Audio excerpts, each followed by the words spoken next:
عندنا يا جماعه ماده ثانيه رقم 31، ماده الباب الثاني الحقوق والحريات.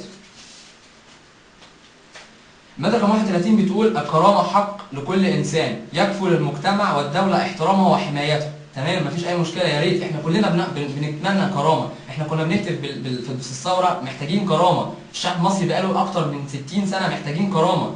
المشكله ما هياش اضطهاد 30 سنه في عصر مبارك، المشكله ان احنا محتاجين كرامه من زمان. طيب لما جه الدستور الجديد حط الكرامه حق لكل انسان، يا ريت كلنا هنفرح. والدوله يعني الدوله بتكفل احترام البني ادم وحمايته. تمام، لا يجوز بحال اهانه اي انسان او ازدراءه. هنقف بقى هنا شويه.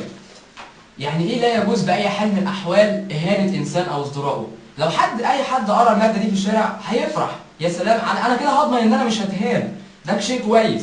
بس لو ارجع بقى ابص للموضوع من ناحيه ثانيه، يا جماعه هو احنا واخدين بالنا شويه بالنسبه للقوانين، للمحامين لما بيروحوا يرفعوا في قضيه، لما يجي مثلا محامي ماسك قضيه والوكيل بتاعه او الشخص اللي بيدافع عنه متهم فعلا، بيكون عمل فعلا الجريمه دي، هل المحامي بيترافع عنه ولو جاب له البراءه هل ده فعلا ما عملش الجريمه؟ ممكن يبقى عامل فعلا الجريمه بس ياخد براءه، ليه؟ بيبقى في حاجات اسمها ثغرات قانونيه. يا جماعه الدستور بتاعنا مليان ثغرات قانونيه، يعني انا هقدر امسك الماده او الجزء بتاع لا يجوز اهانه اي انسان او ازدراءه. لو جيت امسكها بالتفصيل شويه هنلاقي ان في فرض قيود على حريه التعبير ونقد النظام الحاكم. الناس دي ممكن تاخدها فعلا بالطريقه دي، ممكن انت فعلا لو مجرد انك عملت كاريكاتير صغير ان انت تنتقد فيه النظام الحاكم سواء بشكل ساخر او بشكل موضوعي، انت ممكن يتلفى لك قضيه مجرد ان انت اهنت النظام الحاكم او اهنت بعض رموز الدوله. بلاش، انت ممكن لو اتكلمت على بعض الناس، يعني دلوقتي لو هنيجي مثلا نتكلم عن واحد مثلا زي البلتاجي، عصام العريان، الناس دي بتتكلم دلوقتي بصفتها ايه؟ الناس دي ما هياش موظفين في الدوله، الناس دي ملهاش اي صفه او اعتبار حاليا في حالي في الدوله عشان يتكلموا باسم الرئاسه. لو انا دلوقتي طلعت انتقدت اي اسلوب ليهم، تمام، زي مثلا عندنا الدكتور باسم يوسف لما انتقد شيخ عبد الله بدر. طيب هل في مشكله ساعتها لو انا انتقدت شخص على اسلوب خاطئ بيعمله؟ لا، بالدستور الجديد انت هتتحاكم بتهمه اهانه. يا جماعه لو في حد ياخد باله، النظام السعودي او السعوديه ماشيين دلوقتي بالنظام ده، اي حد بيعترض على النظام الحاكم او العائله المالكه بيتاخد باهانه الذات الملكيه. احنا مش عايزين نوصل للمستوى ده، احنا عايزين يبقى في حريه اكتر في التعبير، حريه في النقد بشكل محترم، بس اكون حر وانا بنتقد. الرئيس مبارك السابق او الرئيس المخلوع مبارك ما كان عمره ما حبس رسام كاريكاتير اللي عمله، مع ان الجرايد كانت كل يوم بتنزل رسومات كاريكاتيريه ضد مبارك، ضد احمد نظيف رئيس الوزراء في ساعتها في الوقت ده. في النظام الحالي في رسومات كاريكاتيريه بتنتقد احيانا الرئيس الامريكي اوباما.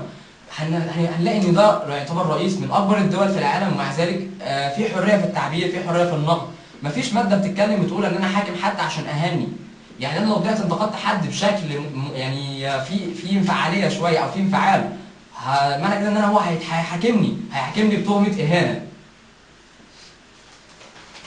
طيب عندنا الماده ثانيه، ماده رقم 34 في الباب الثاني للحقوق والحريات. المادة دي بتقول يجب أن يبلغ كل من تقيد حريته بأسباب ذلك كتابة خلال 12 ساعة. طيب يعني إيه يا جماعة الكلام ده؟ وأن يقدم إلى سلطة لتحقيق خلال 24 ساعة. طيب واحدة واحدة كده يا جماعة، يعني أنا دلوقتي لو اتقبض عليا أتحجز في القسم لمدة 12 ساعة من غير ما أعرف اتقبض عليا ليه؟ طب ليه؟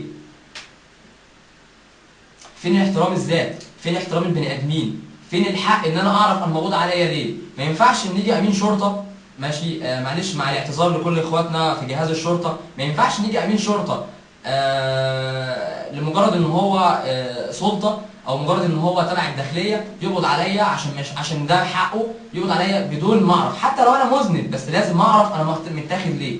الدستور الجديد يا جماعه بيقول ان من حقي اعرف خلال 12 ساعه انا مقيد ليه، يعني بعد ما اتاخد واتحط في الاسم حتى لو احترموني وقعدوني وده بفرضا ان هم احترموني في الاسم ومحدش اتكلم معايا في اي حاجه، هتاخد 12 ساعه في الاسم ما اعرفش انا اتاخدت ليه، ما اعرفش انا محبوس في الاسم ليه.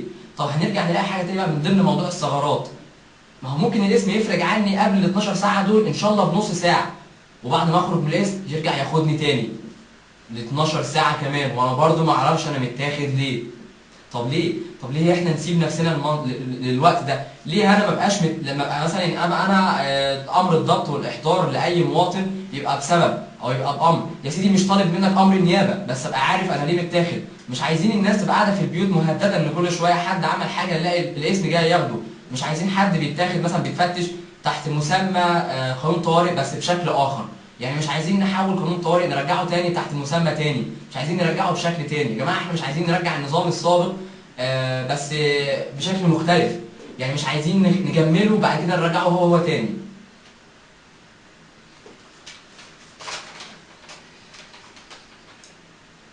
في مادة تانية يا جماعة عندنا مادة رقم 50، ودي بتتكلم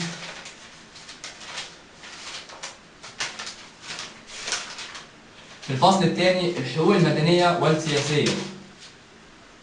للمواطن حق تنظيم الاجتماعات العامة والمواكب والتظاهرات السلمية غير حاملين سلاح. يا تمام مفيش مشكلة، احنا محدش فينا هينزل مظاهرة او يطالب بطلب واحنا شايلين سلاح او هننزل بشكل عدواني، ويكون ذلك بناء على اخطار ينظمه القانون، وحق الاجتماعات الخاصة مكفول دون اخطار. طب هنقف عند نقطة هنا، يعني ايه يكون ذلك باخطار ينظمه القانون؟ هل انا دلوقتي لو عايز انتقد او عايز اعمل مظاهرة ضد النظام الحاكم المفروض اعمل ايه؟ المفروض انزل الداخلية اطلب منهم اذن ان انا عايز اعمل مظاهرة ضد النظام؟ طب ده كلام يتعقل؟ هل انا لما احب انزل ميدان التحرير عشان معترض على حاجة في النظام او معترض على قانون او معترض على حاجة حصلت محتاج ان انا اروح وزاره الداخليه اقول لهم لو سمحت معلش ادوني ورقه او ورقه تاذن لي او اذن ان انا انزل اعمل مظاهره ضد النظام؟ يعني النظام هيديني ورقه فيها اذن مسبق ان انا اعمل مظاهره ضده؟ طبعا مفيش اي تفسير.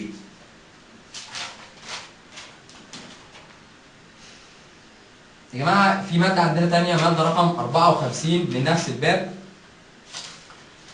لكل شخص حق مخاطبة السلطات العامة كتابة وتوقيعا. يعني احنا كل واحد فينا من حقه انه يخاطب السلطة العامة بخطاب ويكون ممضي منه. ده شيء جميل كويس ان احنا صوتنا هيوصل للسلطات، ده حاجة كويسة.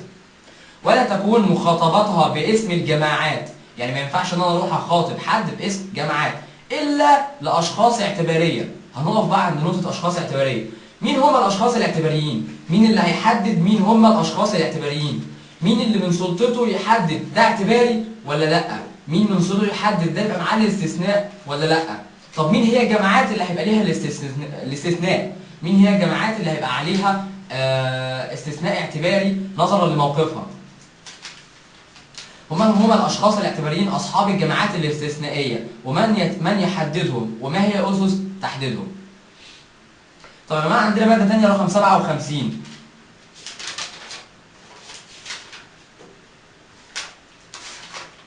مادة 57 من نفس الباب بتقول تمنح الدولة حق الالتجاء للأجانب المحرومين في بلادهم من الحقوق والحريات العامة التي يكفلها الدستور. طيب مفيش مشكلة إن إحنا نبقى كعرب واقفين جنب بعض، مفيش مشكلة إن إحنا كإخوات في الدين وإخوات في البلد والأرض إن إحنا نراعي ظروف بعض. بس في حاجة هنا، انا الماده دي بتفتح لي باب تاني خالص. الماده دي ما هياش لمجرد ان انا احمي اللاجئين السياسيين او ان انا احمي الناس اللي جايه تلتجئ من اراضيها او محرومه من شيء في ارضها وجايه تلتجئ عندي. الماده دي لها ابعاد تانيه خالص. ايه اللي يمنع دلوقتي؟ احنا طبعا اكيد في الفتره الاخيره عارفين كم العدد اللي دخل من الفلسطينيين واتعمل لهم مستوطنات في سيناء. حد فكر قبل كده ايه هي المشكله؟ ايه هي المشكله الاثار المترتبه ان انا اجيب الفلسطينيين اقعد اعبي فيهم واقعدهم في سيناء؟ طب وارضهم دي هتروح فين؟ طب العدوان الاسرائيلي، تمام، القوات الاسرائيليه لما انا بخرج الفلسطينيين من ارضهم واجيبهم يقعدوا عندي، انا كده بعمل ايه؟ ما انا كده بقدم خدمه للعدو، بقدم خدمه لصاحب الاحتلال اني بفضله الارض. طب ليه انا ما ساعدهمش؟ بدل ما اجيب الناس تقعد عندي. الناس ممكن تاخدها فكره اعتبار ان انا لا ده انا كده، انت كده هتسخن. هتقول لي ايه يا عم ده انت بتسخن الدنيا؟ لا انا مش بسخن حاجه، بس هي الفكره كلها انت ليه عايز تلم الناس عندك؟ وهنتكلم بخصوص القضيه الفلسطينيه تحديدا.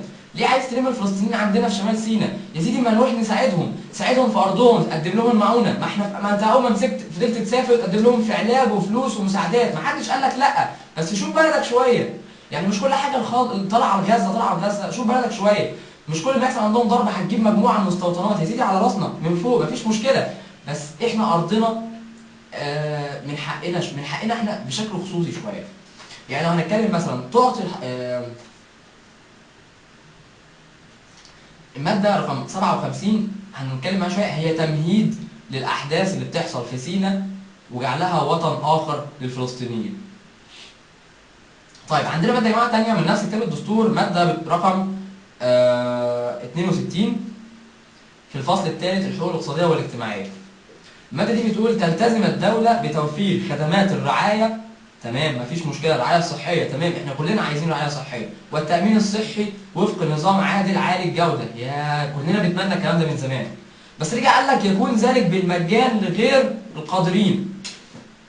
طب هرجع برضه اسالكم تاني، مين اللي هيحدد اذا كان ده قادر وده مش قادر؟ فين الاسس اللي هتحدد على اساسها اذا كان الشخص ده قادر ولا الشخص ده قادر؟ طيب هنرجع نسال السؤال بشكل تاني، يعني ايه كلمه قادر عندك؟ هل ده معناه ان هل اللي بيشتغل وبيقبض مرتب ده قادر؟ يبقى كده خلاص ملوش تامين صحي؟ طب يا جماعه ما هو ممكن يبقى عامل وشغال باجر قليل، في ناس بتشتغل بفلوس قليله جدا ب 400 و500 جنيه في الشهر مش مكفيينها، ما هو ده برضه هيبقى محتاج علاج تامين بالمجان. مش معنى ان هو بياخد راتب يبقى ده شخص قادر.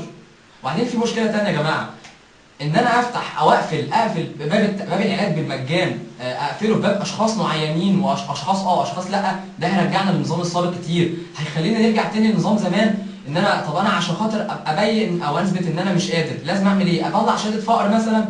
طب لو افترضنا ان انا ممكن اطلع شهاده فقر من موظف، طب ما انا كده هرجع يا جماعه تاني للنظام السابق بقى، ان انا هرجع للموظف وابوس الايادي عشان خاطر يديني شهاده ان انا غير قادر، يا اما في ناس تانيه هتدفع من تحت لتحت وشغل الرشاوي اللي من تحت المكتب وفي الدرج والكلام ده كله عشان خاطر اقدر اخد الشهاده اللي باخد بيها حقي. انا كده ما حلتش حاجه، عملت علاج بالمجان بس قسمت فيه الشعب. ليه انا اقدر ان انا اقسم الشعب مع بعض؟ يعني يا جماعه كان في نكته زمان،